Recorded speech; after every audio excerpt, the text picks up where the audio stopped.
Mr. Speaker. I call the honourable member Dr Russell Norman. Thank you, Mr. Speaker.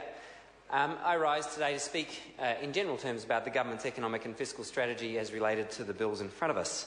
I think perhaps the short version of the government's economic strategy at the moment is for the country to borrow like crazy in order to maintain some level of economic activity until the next election.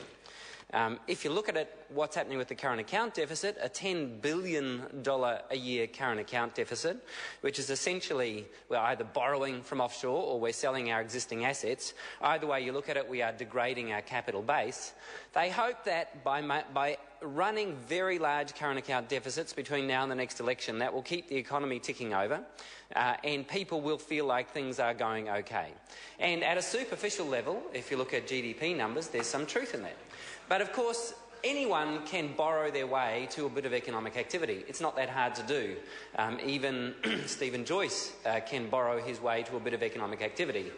And so, that's right, MediaWorks recently demonstrated the particular problem in this strategy of borrowing one's way to economic prosperity. And so the strategy of the government for the New Zealand economy is to borrow more every year. If you look at the projections that are in the government's own budget, that is the projections for the New Zealand economy, it's for the current account deficit to increase through to 2017 until it's $17 billion a year. So the strategy of the government is in 2017, New Zealand will borrow or sell assets worth $17 billion. And that's how we will fund economic activity in New Zealand. That's what these very large and growing current account deficits mean that are in the government's own numbers. I think what people need to realise is that the government is trying to pull a Swiftie. And the Swiftie is this, and Mr Key has done this on numerous occasions. He says this, he says, oh, the government is going into surplus possibly in the next few years, therefore the economy is going well. This is what he says. He says the government is going into surplus, therefore the New Zealand economy is going well. And he hopes that New Zealanders won't follow what he's saying and will just think, oh yeah, things seem all right. He's hoping that New Zealanders won't notice that the government's economic plan is to borrow $10 billion this year and increase it every year through to the end of the projected period. Now, it's not just that the borrowing, the current account deficit, is increasing every year in nominal terms, as Mr Joyce pointed out today in question time. It's actually increasing as a proportion of economic activity, increasing as a proportion of GDP. So under the government's own projections, the current account deficit is 5% currently and rises through to 6.5% of GDP in 2017.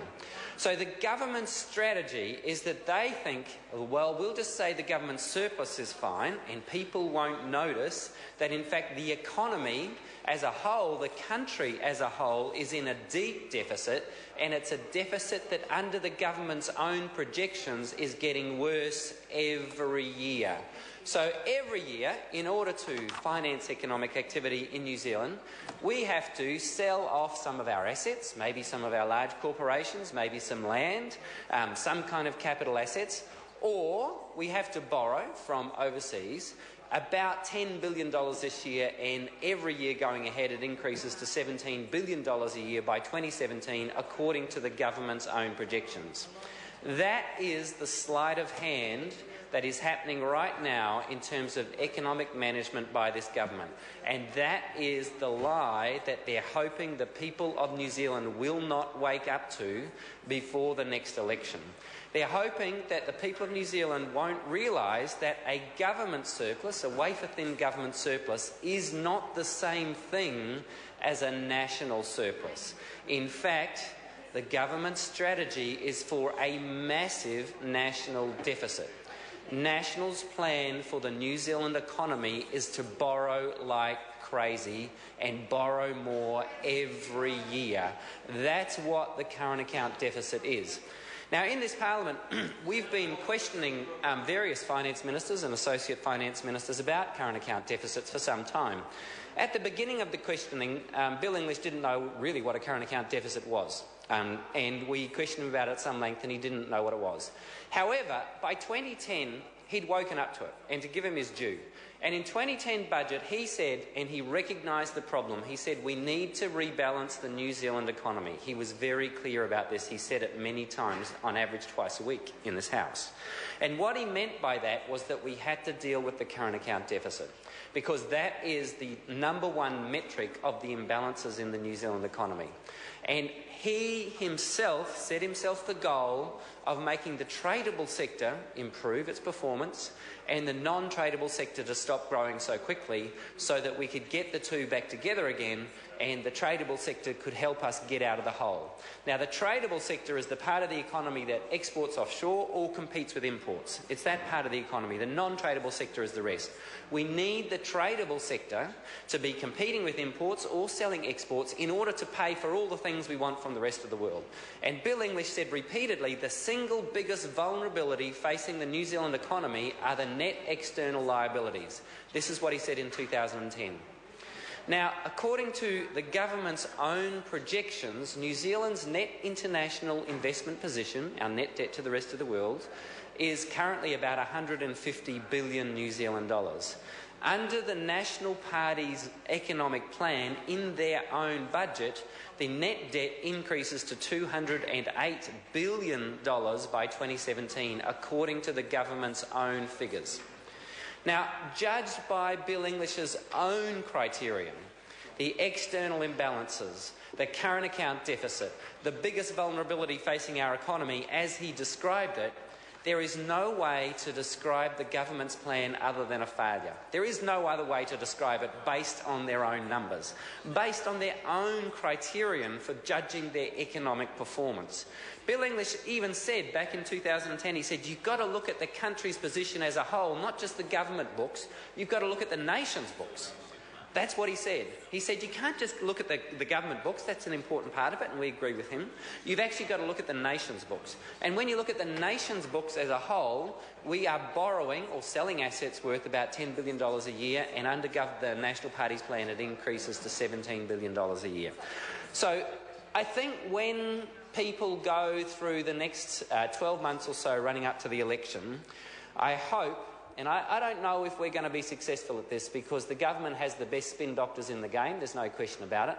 I hope that the people of New Zealand wake up to the fact that a government surplus is not the same thing as a national surplus. It is not the same thing as the country being in surplus.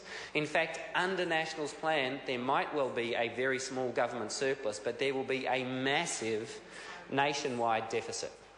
Now, we don't know if we're going to be able to communicate that basic fact through because it's a bit complicated, truth be told. Current account deficits isn't the kind of thing that most people spend their time talking about amongst their friends or thinking about or arguing about. But in fact, it is the most important number that people need to know about the New Zealand economy and how it is going in terms of paying our way with the rest of the world. When I asked the Reserve Bank Governor about this when he appeared in front of Finance and Expenditure Committee, he said sooner or later there will be a correction. And the correction will either be one that we impose upon ourselves by actually helping our tradable sector and getting out of the enormous hole of debt we've got ourselves in, or it will be imposed on us by our creditors. Our creditors will say either we're not going to lend you any more money, or they're going to say, well, we'll keep lending you money, but it's going to cost you a hell of a lot more. And that kind of correction will happen in due course. There were those financial traders, like the Prime Minister amongst them, prior to the global financial crisis, who said debt doesn't matter. Right? They said debt doesn't matter. The fact that there's these huge imbalances in the American economy is irrelevant. They said, what does it matter? Debt doesn't matter. Well, it turns out debt really, really, really, really does matter. And that's what the global financial crisis proved. The market doesn't always accurately price true risk around debt. And eventually there is a radical correction, and that's what the GFC was. New Zealand is in the same position. We are building up massive stocks of external debt, and at the moment it's pretty cheap. And so we're borrowing more, hand over fist, and the government strategy is to borrow more and more and more and more as for the country as a whole.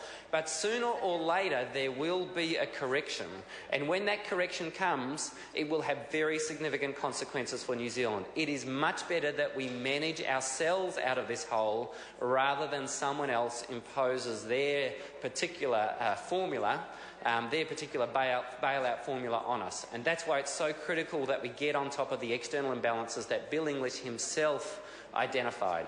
And the green economy, I would argue, is part of that solution, but it's only part of it. But what we're seeing most of all from this government is a failure to deal with the very single important problem that Bill English himself identified. And if he doesn't deal with it, it's going to create a major problem for the next government, that we're going to have to deal with this incoming huge debt burden and current account deficit. I call the honourable member.